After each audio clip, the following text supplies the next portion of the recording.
Olá, gente. Meu nome é Emerson. Este é o Crescimentando e no vídeo de hoje vamos falar sobre o livro A Caixa Preta de Darwin. Vamos fazer um review desse livro. Acredito que muitos de vocês talvez nunca tenham ouvido falar desse livro, mas é um título muito interessante. Um colega meu me apresentou na faculdade e nessa época que eu li esse livro ele explodiu minha cabeça, assim, não literalmente, claro, metaforicamente, senão não estaria aqui, mas meus neurônios ficaram fervilhando porque realmente é um livro espetacular. Me faltam palavras para dizer. Mas, agora falando um pouquinho sobre o livro se chama Caixa Preta de Darwin. O desafio da bioquímica à teoria da evolução. Se você for uma pessoa que é cristã e que procura entender essa questão entre teologia, criacionismo e evolução, esse livro certamente vai ser um dos melhores livros que você vai ler. Existem muitos livros que apresentam as visões cristãs e as visões que não são cristãs e discutem esses temas, mas esse aqui ele vai a fundo em um tópico específico que é a bioquímica. O desafio que a bioquímica dá à teoria da evolução. Aqui eu não vou emitir minha opinião se eu acredito ou não na evolução, enfim. Acho que o meu papel aqui vai ser de apresentar esse livro, que é um livro cristão que é muito bom. E para quem não sabe, Darwin foi o criador da teoria da evolução, que formulou e organizou a teoria da evolução das espécies, que acredita que todas as espécies vieram de um ancestral comum e que ao longo de mutações e de descendência com herança, algumas características foram passando e as características foram se complexificando cada vez mais até o ponto de gerar o ser humano que nós temos hoje. E por que a caixa preta? A caixa preta seria aquela caixa que contém as informações escondidas sobre algum tema específico. E isso é muito associado a aviões, por exemplo. Quando o avião cai, para saber o que aconteceu, existe uma caixa preta em que fica reservada ali todas as conversas entre o piloto e tudo que estava acontecendo ali ao redor. Logo, essa caixa preta ela é como se fosse uma caixa escondida que tem informações secretas que podem ajudar a resolver o problema. Então, a caixa preta de Darwin seria a caixa que está escondida e que, ao abri-la, talvez a gente mostre qual seria esse desafio à teoria da evolução. Então, é a caixa que, como se Darwin tivesse escondido para que as pessoas não soubessem, para que as pessoas não discordassem da teoria da evolução. É basicamente isso que o autor trouxe, e ele fala do desafio da bioquímica, porque dentro dessa caixa que ele escondeu, tem a bioquímica, que vai mostrar e que vai desafiar a teoria da evolução. A bioquímica, para quem não estudou isso na faculdade, é a química associada à biologia. Seria o estudo dessas duas áreas que são os elementos químicos misturados com moléculas biológicas e como essas coisas elas formam as mais variadas coisas. E isso é estudado a nível celular e tem todo um estudo a respeito disso. Mas por que a bioquímica é tão desafiadora? Quem estuda bioquímica tem vários livros a respeito, e na faculdade eu peguei um livro enorme.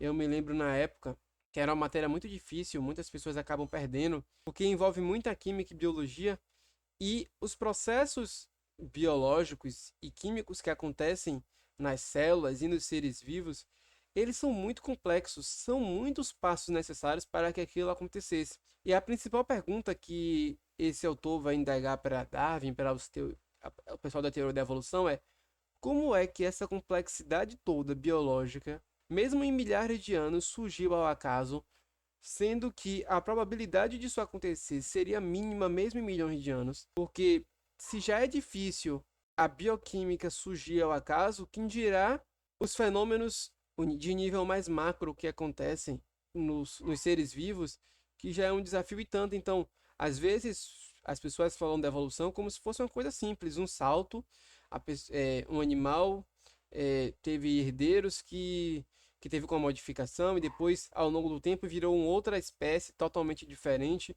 e depois vira uma espécie que faz parte de uma ordem diferente ou de uma família diferente, com características totalmente diferentes e estruturas diferentes.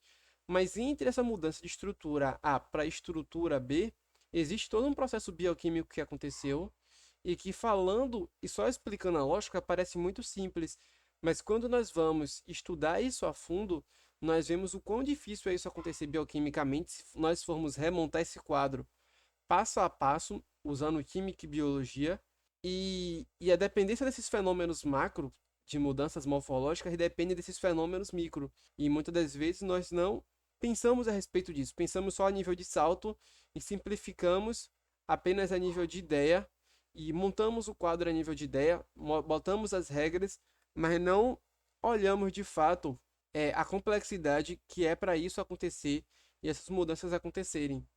Então, existem evidências de mutação, de microevolução, existem. Mas a discussão que ele traz é: uma espécie pode virar uma espécie mais próxima, dado que você tem uma estrutura já pronta, você pode ter mutações específicas ali. Mas agora você tem uma mudança de uma espécie específica para uma espécie muito distante, mesmo que através de micromutações e mesmo através de milhares de anos, isso seria impossível, dado a bioquímica de algumas espécies que seriam impossíveis de acontecer. E essa seria a evidência da criação divina ou do design inteligente para esse autor. Então o livro tem 432 páginas, 4.8 de avaliação, uma avaliação muito alta. E aqui é o sumário do livro. Fala sobre parafusos e porcas, fala sobre rimar, aqui e acolá, design inteligente, fala do publique ou pereça, fala das questões sobre design, ciência, filosofia e religião, a química da vida e 10 anos depois. Então, existe um livro que fala sobre as visões, sobre quais são as visões cristãs sobre as origens, que é criação, design inteligente, criacionismo da Terra Jovem, criacionismo da Terra Antiga, design inteligente e evolucionismo teísta.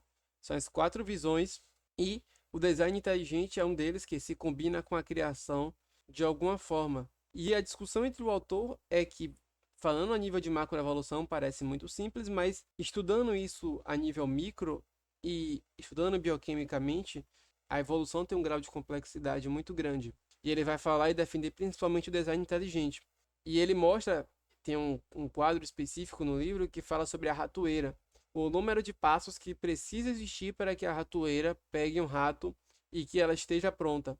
Então, ele vai explicando como é que você poderia construir isso aleatoriamente e como seria possível criar uma ratoeira que tem um nível de complexidade grande ao acaso, que vai desde a mola até outra parte, até toda a estrutura perfeita, que ele chama de complexidade irredutível, que existe em alguns besouros e que existe no caso da ratoeira e de um relógio, em que torna impossível e muito improvável isso existir aleatoriamente mesmo em milhares de anos. Ele vai mostrando isso na prática, fazendo exercício mental para mostrar que isso seria improvável. Então, assim, é um livro sensacional. Ele é muito bom para você que quer estudar mais sobre teoria da evolução e cristianismo e que tem algumas dúvidas sobre esse tema. Leia porque vai esclarecer muitas coisas. Então, espero que você tenha gostado desse vídeo. Se inscreve no canal do Crescimentando. Dá um gostei se você gostou desse vídeo. Até os próximos vídeos. Até logo. Tchau, tchau.